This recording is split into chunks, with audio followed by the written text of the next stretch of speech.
Hey boys and girls, Kyle here. Thanks so much for being with me today. Let me start by telling you this. There's nothing wrong with your video, I promise.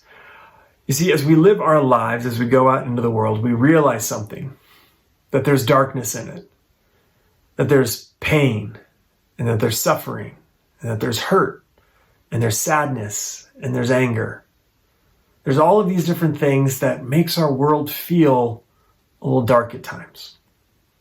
But you see, Jesus gives us a job knowing that that's the case about the world. He tells each and every single one of us to go out and to be the light of the world. And there's something really cool about light and darkness.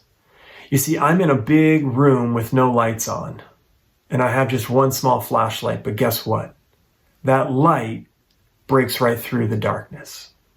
So when Jesus tells us to be the light of the world, what does he mean? Well, this is what he means. He's telling us that in the midst of that fear and that pain and that suffering and that hurt, to go out and to be compassionate and to give hope and to give love and to give kindness. He tells us that our job as Christians is to go out into a broken and at times dark world and to give light.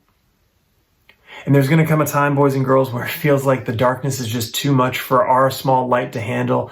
And in those times, a greater light comes through. And that light comes from God. You see, boys and girls, what God has promised to do is to shine his light on each and every single one of us so that when we go out into that dark world, when we show kindness and we are caring and we are loving in the midst of all of those things, our light shines a little bit brighter. And that when people encounter us, what they do is they see God at work. Boys and girls, thank you for being the light of the world. Thank you for looking out for one another, for caring for one another, for being loving to one another so that your light can shine even brighter. Take care, everyone. God bless, and we will see you all again soon. Have a wonderful week.